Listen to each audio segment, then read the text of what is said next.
નમસ્કાર મિત્રો, સ્વાગત છે તમારું અમારી યુટ્યુબ ચેનલમાં। આજની વિડીયોમાં વાત કરીશું આજે તારીખ 3 જાન્યુઆરી 2025ના મુખ્ય સમાચારોની। સૌપ્રથમ વાત કરીશું 4 લોકોના મોત બાદ EMNSનો પ્લાન્ટ બંધ કરી દેવામાં આવ્યો છે। સુરતના હરાજીમાં EMNS કંપનીમાં આગ લાગતા 4 કર્મચારીઓના મોત નીપજ્યા હતા। કોરેક્સ 2 પ્લાન્ટમાં બ્લાસ્ટ થયા પછી આગ લાગી ગઈ હતી। EMNSના કોરેક્સ પ્લાન્ટને બંધ કરાવી દેવામાં આવ્યો છે, જેમાં ઇન્ડસ્ટ્રીયલ સેફ્ટી એન્ડ હેલ્થ દ્વારા ક્લોઝર અપાયું હતું। આ ઉપરાંત સુરક્ષાની વ્યવસ્થા પૂર્ણ ન થાય ત્યાં સુધી પ્લાન્ટ બંધ રહેશે તેમ પણ જાણવા મળ્યું છે। મિત્રો, અન્ય મહત્વના સમાચારની વાત કરીએ તો સુરતમાં લેબ ગ્રોન રફ હીરાના ભાવ 13 થી 15% વધ્યા છે। સુરતનું હીરા બજારમાં લાંબા સમયથી મંદીનો માહોલ જોવા મળી રહ્યો છે, ત્યારે નવા વર્ષની શરૂઆતમાં હીરા બજારમાં તેજીના એંધાણ દેખાય છે। ત્યારે ચીનની લેબ ગ્રોન ડાયમંડ કંપનીએ મેદાનમાં ઉતરી છે અને ચીની બનાવટના લેબ ગ્રોન ડાયમંડની માંગ પણ વધી છે, જેના કારણે લેબ ગ્રોન રફ હીરાના ભાવ 13 થી 15% વધ્યા છે। ડિસેમ્બર 2024માં નેચરલ રફ ડાયમંડના ભાવ ઘટી પણ ગયા હતા। નેચરલ રફ ડાયમંડમાં 15%ના ભાવ ઘટ્યા હતા। મિત્રો, અન્ય મહત્વના સમાચારની વાત કરીએ તો લગ્નની લાલચ આપીને યુવતી સાથે દુષ્કર્મ।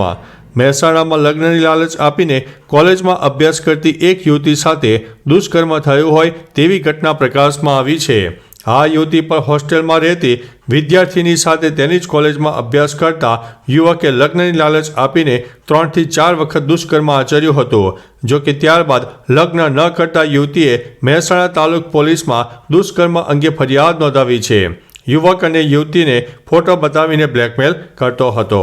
મિત્રો, અન્ય મહત્વના સમાચારની વાત કરીએ તો અમદાવાદ અને વડોદરા શહેરમાં દારૂ જપ્ત કરવામાં આવ્યો છે। રાજ્યની સ્થાનિક પોલીસની મિલીભગત કે જાણ બહાર ચાલતા દારૂના અડ્ડા અને મોટા પ્રમાણમાં થતી હેરફેરના કેસ નોંધવામાં આવે છે, જેમાં વર્ષ 2024 દરમિયાન સ્ટેટ મોનિટરિંગ સેલ દ્વારા રાજ્યમાં દારૂ અને જુગારના નોંધપાત્ર કેસ નોંધાયા છે, જેમાં વડોદરા શહેરમાં 1.47 કરોડ રૂપિયાનો રાજ્યનો સૌથી વધુ દારૂ જપ્ત કરાયો છે, જ્યારે અમદાવાદ શહેરમાં 61 લાખ અને અમદાવાદ ગ્રામ્યમાં 90 લાખથી વધુનો વિદેશી દારૂ જપ્ત કરવામાં આવ્યો છે।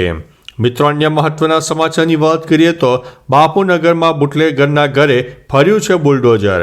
અમદાવાદમાં રખિયાલ બાપુનગર વિસ્તારમાં ગરીબનગર 4 રસ્તા નજીક જાહેરમાં કેટલાક અસામાજિક તત્વો દ્વારા પોલીસ ઉપર હુમલો કરવા મામલે પોલીસ સાથે AMCએ પણ કાર્યવાહી હાથ ધરી છે। આરોપી બુટલેગર મોહમ્મદ સરવર ઉર્ફે કડવો અબ્દુલ કરીમના ઘરે ગેરકાયદેસર થયેલા બાંધકામ પર અમદાવાદ મ્યુનિસિપલ કોર્પોરેશન દ્વારા ડિમોલેશનની કામગીરી હાથ ધરવામાં આવી હતી। ચુસ્ત પોલીસ બંદોબસ્ત સાથે બુટલેગરના ઘરે બુલડોઝર ફરી વળ્યું હતું। મિત્રો, અન્ય મહત્વના સમાચારની વાત કરીએ તો 30 જૂન 2026 સુધી સારંગપુર બ્રિજ બંધ રહેશે। અમદાવાદનો સારંગપુર બ્રિજ બંધ કરાયો છે। આગામી 1.5 વર્ષ માટે બ્રિજ બંધ રહેશે। 30 જૂન 2026 સુધી બંધ રહેવાનો છે આ બ્રિજ। નવા બ્રિજની કામગીરી શરૂ થતાં બ્રિજ બંધ કરાયો છે। વહેલી સવારે અનેક લોકો બ્રિજ બંધ થતાં અટવાયા પણ હતા। અનુપમ બ્રિજ અને કાલુપુર બ્રિજ ઉપર વાહન વ્યવહાર વધ્યો છે। મિત્રો, અન્ય મહત્વના સમાચારની વાત કરીએ તો ઘેનયુક્ત ચા પીવડાવીને સ્કૂલ વાન ચાલકે વિદ્યાર્થિનીને કરી છે છેડતી। સુરતમાં એક ચોંકાવનારી ઘટના પ્રકાશમાં આવી છે। સ્કૂલ વાન ચાલકે ઘેનયુક્ત ચા પીવડાવીને વિદ્યાર્થીની છેડતી કરવાની ઘટના સામે આવતા ચકચાર મચી જવા પામ્યો છે। સામે આવેલી માહિતી અનુસાર 3 દિવસથી ઘેનયુક્ત ચા પીવડાવીને આ હરકત કરતો હતો। આ મામલે માતા પિતાએ સચિન પોલીસ મથકે પોલીસ ફરિયાદ નોંધાવી છે। પોલીસે નરાધમ વાહન ચાલક સુભાષ પવારને ઝડપી પાડ્યો છે। મિત્રો, અન્ય મહત્વના સમાચારની વાત કરીએ તો મહેસાણા પોલીસ વાને અડફેટે લેતા યુવકનું મોત। મહેસાણામાંથી અકસ્માતની ચોંકાવનારી ઘટના સામે આવી છે। શહેરના બસ સ્ટેન્ડ નજીક પોલીસ વાન નીચે યુવાન કચડાયો હતો, જેમાં યુવાનનું ઘટના સ્થળે મોત થયું છે। આ અકસ્માત બાદ ઘટના સ્થળે લોકોના ટોળા એકઠા થઈ ગયા હતા। હાલ મૃતક યુવકની ઓળખ કરવામાં આવી રહી છે, જો કે આ મામલે પોલીસે અકસ્માતનો ગુનો નોંધીને વધુ કાર્યવાહી હાથ ધરી છે।